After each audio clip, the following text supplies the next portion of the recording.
The sun dipped below the horizon, painting the sky in hues of orange and purple. Waves crashed against the shores of a small deserted island, their rhythmic roar the only sound that dared break the silence.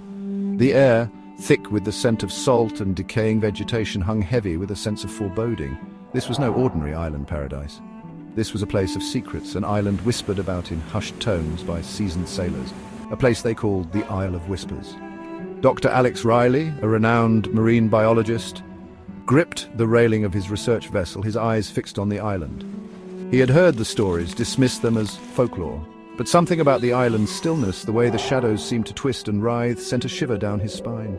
There was an unsettling beauty to the island, a siren's call that both fascinated and frightened him. Alex, ever the scientist, pushed aside his apprehension. He was here for a reason, to uncover the truth behind the island's mysterious reputation.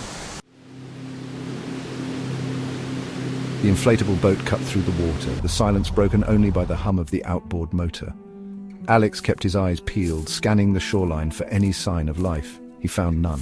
The island was eerily quiet, devoid of the usual sounds of birdsong or animal life. It was as if the island itself was holding its breath. Stepping ashore, the silence seemed to intensify, pressing in on him like a physical weight. The air hung heavy, thick with the smell of salt and decay. The only sound was the gentle lapping of waves against the sand. He ventured further inland, following a barely discernible path that snaked its way through dense foliage. The silence followed, a constant, unsettling companion. Where were the birds, the insects? Even the waves seemed to crash against the shore with a muffled thud. The path opened into a clearing, revealing a dilapidated research station. The building, once a hive of scientific activity, stood forgotten, slowly being reclaimed by the relentless grip of nature. Vines snaked up the walls, their tendrils like grasping claws. The windows were boarded up, the wood rotting and cracked. Alex pushed open the creaking door and stepped inside. The air was thick with dust and the musty odor of decay. He coughed, waving a hand in front of his face. As his eyes adjusted to the gloom, he noticed a scattering of papers on a dusty table. It was a journal, its pages filled with frantic scribbles and strange symbols. Alex picked up the journal, his fingers tracing the faded ink. The words spoke of a discovery, something incredible, something terrifying. A discovery found within a deep underwater cave known only as the Abyss. Section 4, Into the Abyss. Armed with the knowledge gleaned from the journal, Alex prepared for his dive. He checked his equipment with meticulous care: oxygen tanks, regulator, dive computer. Everything had to be perfect. The Abyss, according to the journal, was unlike anything he had encountered before. He stepped off the edge of the boat, the warm water closing over him like a liquid shroud.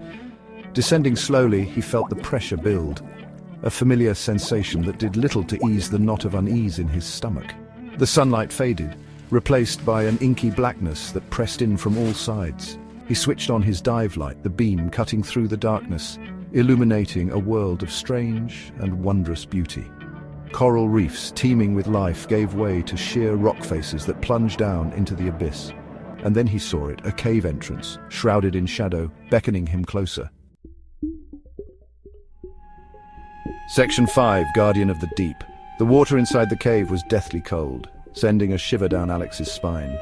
His dive light illuminated the walls, revealing intricate carvings that seemed to writhe and shift in the flickering beam. They were ancient symbols, unlike anything he had ever seen. The air grew heavy, charged with an almost palpable sense of dread. Swimming deeper, he noticed a faint glow emanating from the depths of the cave.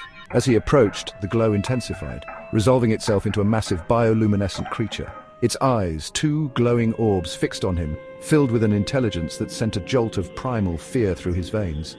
The creature unfurled, its massive form dwarfing Alex, its bioluminescent skin illuminating the cave with an ethereal light. It was a creature of myth and legend, a guardian of the deep, and it was blocking his path.